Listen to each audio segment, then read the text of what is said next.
Hi everybody, it's Rob. This is video number 4 in the Read This First series. Now all we're doing here is informal chatting.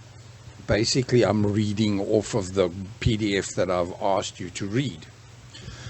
What's important to you know here is this is about craft markets, and generally speaking, in the sequence I'm giving it to you, you research first, then you create and test your product on the craft markets, okay? And then after that, you go through the rest of the videos that I'm going to have through here. But the craft markets themselves are not what they used to be.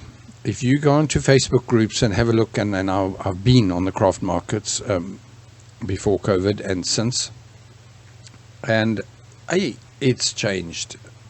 And those of you that say, oh, the government is the economy, and COVID obviously wrecked the economies worldwide, okay?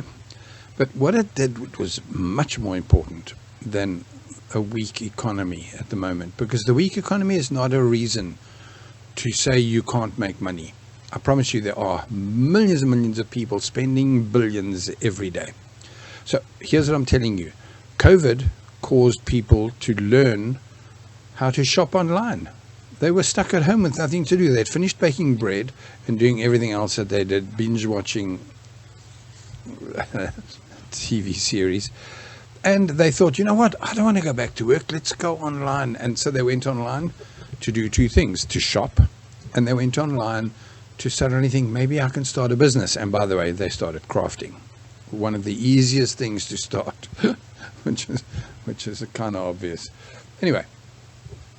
So the point is, craft markets still work, but you have to be really smart with how you do them. So if you pitch up, again, when I look at the Facebook groups and I look at somebody that says, hey guys, it was my first weekend, and I look, there's nothing wrong with the first weekend. We all had them. Sure, so long ago, I still had hair. But back then, no, not back then, now, if you go to a craft market and it's just a local market, I say local because there's so many local ones that are not going to ever, schools, churches, local craft fairs, they're not going to, you'll be lucky to get your money back. In fact, you probably will. You know, you pay $30, $50, $60 for a local craft and you think, oh, that's cheap, that's okay, I can afford it, cheap or not, I can afford that. And then there's only 200 people all day, and half of them are friends of the other crafters. And so you do $150 and you think, wow, am I ever going to be able to buy a cottage on a lake, a second home? No. But if you've chosen the correct craft markets and you've done things better, so I do have how to be better, how to do better on craft market things, and I'm not sure where I'll tell you all of that. But one of them is go big. If you've got a gazebo, make your gazebo taller than the other gazebos around you. Change its color. If all of them are white and you've got this bright pink, I'm not suggesting pink, but you've got something that is very, very visible. Maybe the branding, whatever it is, and it's taller than all the others, you will sell more. It's as simple as that. Go display your stock at eye level, even higher. People have to stretch to reach it. Treat your display as if you were a mall store, not a table at a church fete. Okay? So that kind of thing.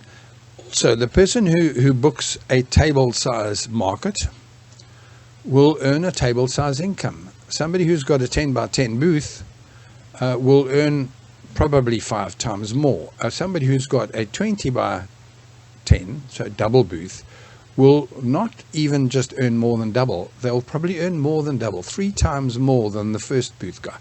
So again, if there's enough foot traffic, so you've got to choose the correct markets, you've got to do all of that, and you've got to, even if you have to hire a trailer every time you go out to a market, and preferably do 2-day markets, otherwise, yeah. So there's tons of stuff I got to tell you about how to make markets work, and they do work. Nothing wrong with that. But I would tell you, through all of my videos and training, use the craft markets to test and enjoy your products and your people and test new ideas, etc. But at the same time, go to set up your local search marketing. I've got books on that, and I probably will have freebies on that. And then obviously online. In other words, a real website. I'll talk about that for you further down here.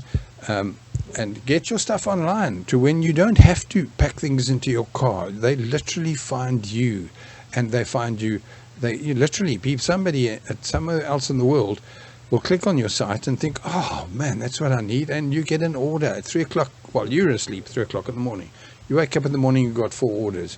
You didn't have to load everything into your SUV and hook up a trailer and go and sit in the wind and the rain somewhere far out there.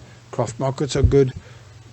They've got their place. Let's get on to the next. Oh, sorry. Craft markets are probably not going to have another full page talking about it. They might have. I don't yet know. If there's a link for it, good for me and good for you. Cool. Let's get the next video. Cheers.